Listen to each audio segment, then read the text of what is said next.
Si vous avez déjà essayé de perdre du poids en vous concentrant uniquement sur votre alimentation et le sport, mais que vous continuez à craquer émotionnellement, alors vous faites la même erreur que 9 personnes sur 10 qui échouent dans leur perte de poids. Aujourd'hui, je vais vous révéler cette erreur fatale qui sabote vos efforts de perte de poids et surtout vous donner la clé pour enfin vous en libérer définitivement. Vous savez, quand on rentre le soir, après une journée stressante, fatigué, peut-être frustré par une situation au travail ou à la maison, il y a ce petit moment où on se dit « j'ai besoin de décompresser, c'est mon moment ». Et souvent, ce moment, il passe par la nourriture. Et je comprends parfaitement cette situation parce que derrière chaque craquage alimentaire, il y a une émotion qui cherche à être apaisée. Et voici le problème, tant qu'on n'adresse pas cette racine émotionnelle, tous nos efforts pour perdre du poids sont voués à l'échec. Laissez-moi vous expliquer ça avec une image très simple. Vouloir perdre du poids quand on souffre d'alimentation émotionnelle, c'est exactement comme essayer de vider une passoire avec le robinet d'eau grand ouvert au-dessus. Vous voyez l'absurdité? On peut écoper, mais tant que l'eau continue de couler par le robinet, la passoire, elle va jamais se vider. C'est exactement ce qui se passe avec votre perte de poids. Vous pouvez faire tous les régimes du monde, compter vos calories, faire du sport, mais si vous n'arrêtez pas le robinet de l'alimentation émotionnelle, vous continuerez à reprendre du poids. La priorité absolue,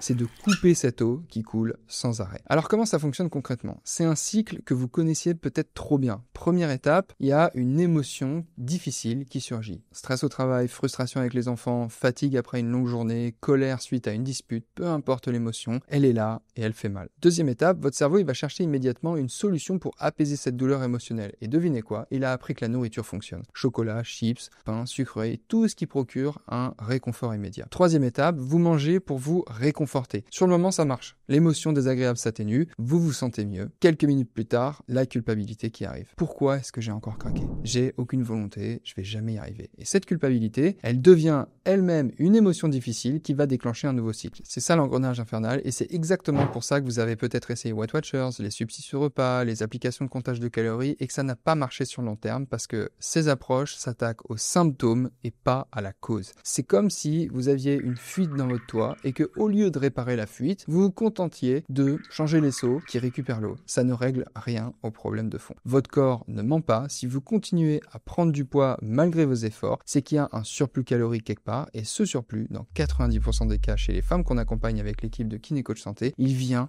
de ces moments d'alimentation émotionnelle, ces petits écarts qui semblent rien sur le moment, mais qui s'accumulent semaine après semaine. Comment savoir si vous êtes concerné par l'alimentation émotionnelle? Voici les signaux d'alarme. Vous mangez quand vous n'avez pas faim physiquement, mais parce que vous ressentez quelque chose d'inconfortable. Vous avez des envies soudaines et irrésistibles pour des aliments spécifiques, souvent gras ou sucrés, ou les deux d'ailleurs. Vous mangez rapidement, parfois même sans vraiment goûter. Vous vous sentez coupable après avoir mangé, et surtout, vous mangez pour vous sentir mieux émotionnellement, pas pour nourrir votre corps. Si vous vous reconnaissez dans au moins de ces 3 points, alors oui, vous souffrez d'alimentation émotionnelle. D'ailleurs, dites-moi en commentaire quelle est l'émotion principale qui va déclencher vos compulsions alimentaires. Est-ce que c'est le stress, fatigue, colère, solitude? Et si cette vidéo vous aide déjà à y voir plus clair, mettez un pouce sur cette vidéo pour aider YouTube à la montrer à davantage de personnes que ça pourrait aider. Je vous remercie d'avance. Maintenant, la bonne nouvelle, c'est un comportement qui s'apprend, donc qui peut se désapprendre. Mais attention, il faut s'y prendre dans le bon ordre. Première étape cruciale, comprendre le mécanisme. Chaque fois que vous avez une pulsion alimentaire, demandez-vous qu'est-ce que je ressens en ce moment. Ne jugez pas, ne vous battez pas, juste observez. Est-ce que c'est de la fatigue, du stress, de la colère, de la solitude? Est-ce que c'est de l'ennui?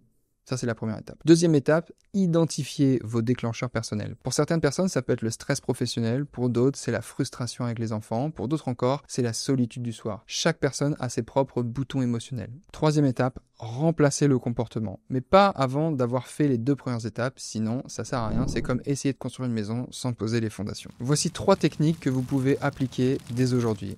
Première technique, on appelle ça la technique des 5 minutes. Quand vous ressentez une pulsion alimentaire, accordez-vous 5 minutes, posez-vous la question, est-ce que j'ai vraiment faim ou est-ce que je ressens autre chose? Dans 80% des cas, l'envie passe et ça c'est documenté scientifiquement. Deuxième technique, la technique du journal alimentaire émotionnel. Pendant une semaine, notez simplement l'heure, l'émotion ressentie, l'envie alimentaire. Vous allez découvrir vos patterns personnels, vos schémas récurrents. Ça, c'est super révélateur. Il y a aussi la technique de l'alternative. Pour chaque émotion, préparez une alternative à la nourriture. Si c'est du stress, 5 minutes de respiration profonde. Si c'est de la fatigue, 10 minutes de marche. Si c'est de la colère, écrivez vos pensées. Si c'est de la solitude, appelez une amie. Vous voyez l'idée un peu? L'idée, c'est pas d'être parfaite du jour au lendemain, mais de créer des nouveaux automatismes. Je vous invite à essayer. Maintenant, voici quelque chose d'important. Ce changement, vous n'avez pas à le faire seul. L'alimentation émotionnelle, c'est souvent lié à des blessures profondes profondes, des schémas familiaux, des croyances sur soi-même qu'on traîne depuis l'enfance, c'est normal d'avoir besoin d'aide. C'est même intelligent parce que seul, on tourne en rond dans nos propres schémas de pensée, alors qu'avec un accompagnement adapté, on peut enfin voir nos angles morts et comprendre pourquoi on répète toujours les mêmes erreurs. Pour résumer, si vous voulez vraiment perdre du poids de manière durable, arrêtez de vous concentrer uniquement sur l'alimentation et le sport, c'est important, mais c'est que la deuxième moitié du chemin en fait. La première, dont